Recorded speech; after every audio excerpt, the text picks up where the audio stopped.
Selamat datang. Pada kali ini saya akan membahas terkait krisis pengungsi Suriah yang terjadi di Uni Eropa.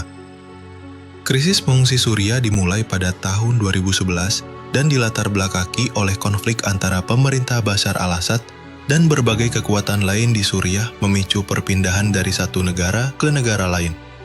Oposisi berunjuk rasa yang menuntut perubahan demokratis dan jatuhnya rezim Bashar al-Assad menyebabkan konflik.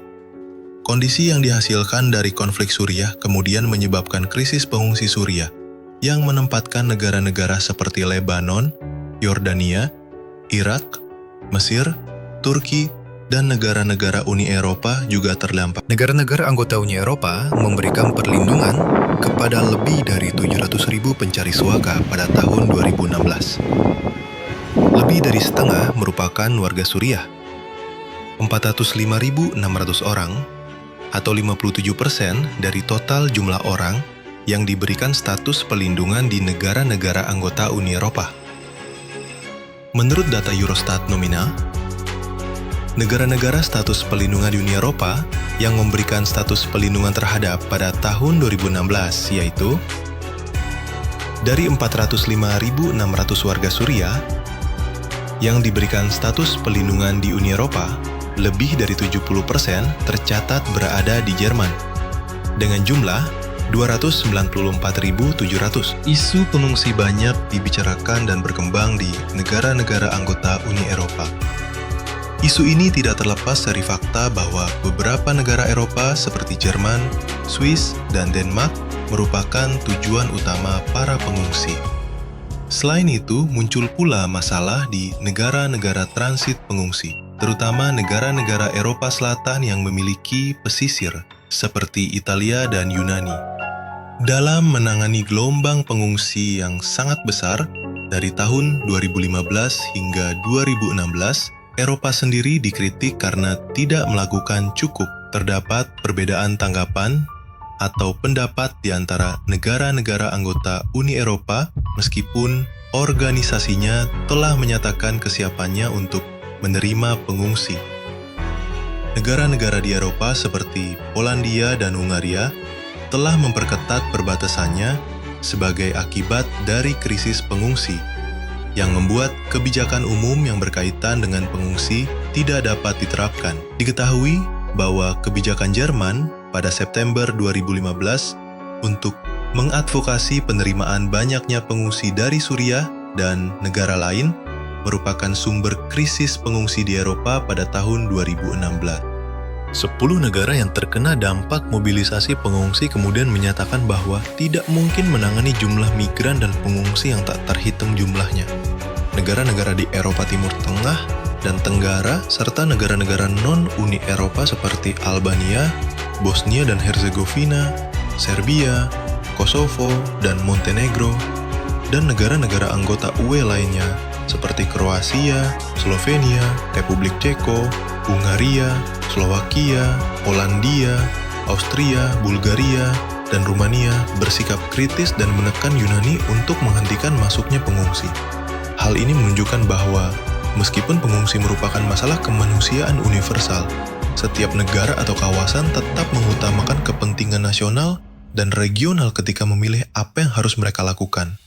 Respons lainnya, yaitu beberapa negara seperti Polandia, Hungaria, dan Republik Ceko menolak kuota pengungsi dan bahkan membuat pagar kawat berduri untuk mengusir para migran yang mencari suaka, sehingga menimbulkan keresahan politik dan kemanusiaan bersama dengan negara-negara anggota Eropa lainnya dalam mengelola ketidakpatuhan mereka terhadap tanggung jawab mereka. Jerman, yang merupakan salah satu negara Uni Eropa yang mendukung dan mendorong penerimaan pengungsi dengan kebijakan pintu terbuka Jerman, Open Door Policy, pada tahun 2015. Dalam hanya seminggu pada tahun 2016, Jerman dihantam oleh serangan bunuh diri di Ansbach, penembakan massal di Munich, dan penyerangan kereta api berdarah. 3 serangan tersebut dilakukan oleh pengungsi dan diduga memiliki motif ekstremis. Kebijakan pintu terbuka dipertanyakan dan diperdebatkan sebagai akibat dari serangan yang mengejutkan. Meskipun kebijakan pintu terbuka terhadap mereka yang membutuhkan perlindungan tetap ada, beberapa aspek Undang-Undang Suaka Jerman telah diperketat seiring berjalannya waktu. Peristiwa tersebut menciptakan banyaknya kritik terhadap kebijakan pintu terbuka tersebut dalam Jerman dan juga negara anggota Uni Eropa lainnya. Juga mengakibatkan munculnya penolakan besar terhadap para pengungsi oleh masyarakat Uni Eropa. Kurangnya koherensi Uni Eropa dan respon lemah yang muncul setelah krisis ini segera dimanipulasi oleh partai-partai populis dan ekstremis yang berbahaya.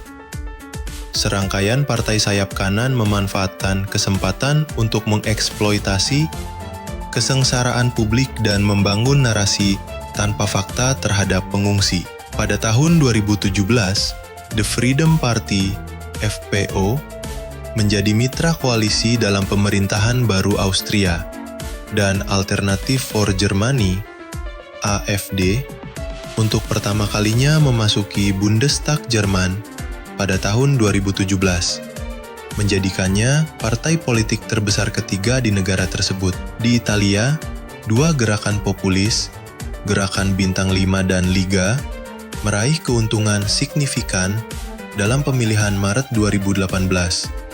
Sementara Perdana Menteri Hongaria yang terpilih kembali, Viktor Orban, semakin condong ke arah sayap kanan dan otoriter. Kebangkitan kekuatan-kekuatan ini memberikan tekanan negatif tambahan pada pemerintah nasional Uni Eropa, sehingga semakin menyulitkan Uni Eropa untuk bertindak secara bersatu.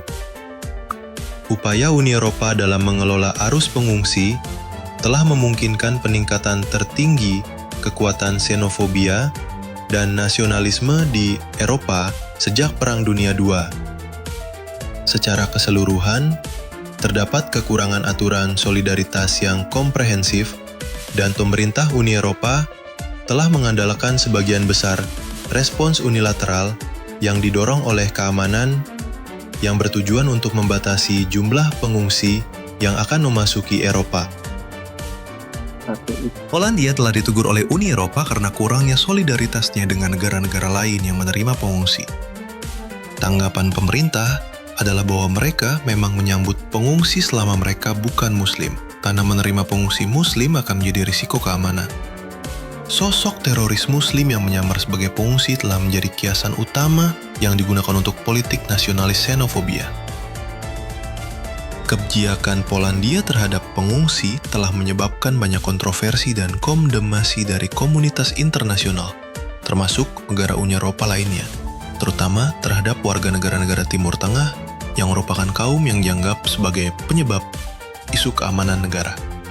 Ini juga menunjukkan terjadinya disintegrasi antara negara Uni Eropa terhadap pengaganan krisis pengungsi tersebut. Krisis pengungsi di Uni Eropa telah menyebabkan efek domino. Dengan munculnya kebijakan pintu terbuka Jerman yang memunculkan banyak kritik dan membentuk persepsi yang buruk terhadap pengungsi terutama yang berlatar belakang Timur Tengah, seperti pengungsi Suriah. Berbagai narasi xenofobik dan islamofobik tersebut digunakan oleh partai kanan di berbagai negara Uni Eropa untuk meningkatkan kekuasaannya. Efek dominonya berlanjut dengan terancamnya eksistensi area Schengen karena penghapusan kontrol perbatasan internal area Schengen pada krisis pengungsi telah memberikan risiko yang besar terhadap keamanan negara yang berada di area Schengen dan dianggap membebaskan perjalanan teroris.